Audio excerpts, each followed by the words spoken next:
First பேனை வச்சு நல்லா ஹீட் பண்ணிவிட்டு தேவையான அளவு ஆயில் ஊற்றிக்கணும். ஸோ வெங்காயம் தாளிக்கிறதுக்கு சின்ன வெங்காயம் நமக்கு எவ்வளோ தேவையோ, நமக்கு எத்தனை பேருக்கு வேணுமோ அதுக்கேற்ற மாதிரி பெரிய வெங்காயம் இல்லாட்டி சின்ன வெங்காயம்.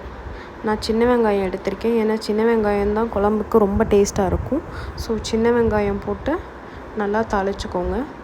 அப்புறம் ஒரு கை கருவேப்பிலை அளவாக போட்டிங்கன்னா நல்லா மணமாக இருக்கும் குழம்பு.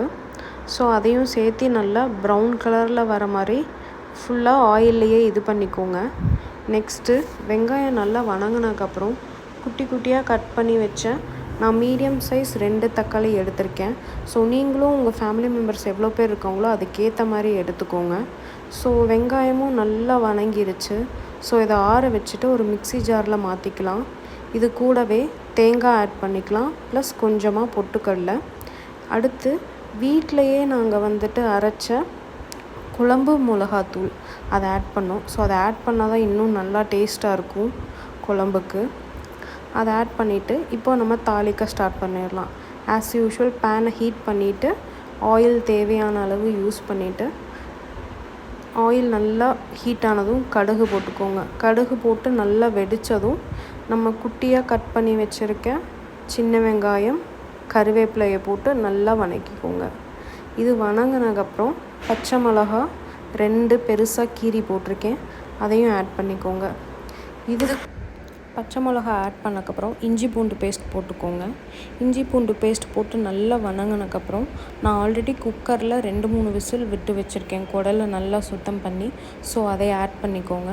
அதை ஆட் பண்ணிவிட்டு வீட்டிலையே தனி மிளகாத்தூள் அது அரைச்சது 1 ஸ்பூன் போட்டேன். நெக்ஸ்ட்டு மட்டன் மசாலா கொஞ்சம், கறி மசாலா கொஞ்சம், நமக்கு எப்படி காரம் வேணுமோ அதுக்கேற்ற மாதிரி ஆட் பண்ணிக்கோங்க.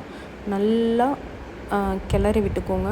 கிளறி வச்சுட்டு ஒன்ஸ் நம்ம மூடி போட்டு மூடிக்கலாம். ஒரு 5 மினிட்ஸ்க்கு அப்புறம் குக் ஆகட்டும். குக் பண்ணக்கப்புறம் எடுத்து பாருங்கள். அண்ட் தென் ஓரளவுக்கு நல்லா மசாலா ஒட்டினக்கப்புறம் நம்ம மிக்சியில் போட்டு அரைச்சி வச்ச மசாலாவை ஆட் பண்ணிக்கணும்.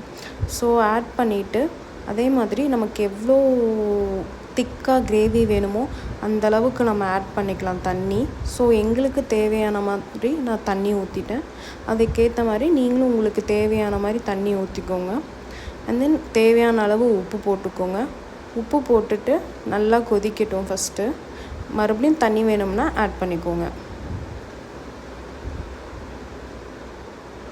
ஆட் பண்ணிவிட்டு மூடி போட்டு கொதிக்க வச்சிடலாம். கொதிச்சிச்சுன்னா ஓகே. நல்லா கொதிச்சக்கப்புறம் கொத்தமல்லி தழை போட்டு இறக்கிடலாம். ஸோ இப்படி தான் குடல் குழம்பு ரெடி.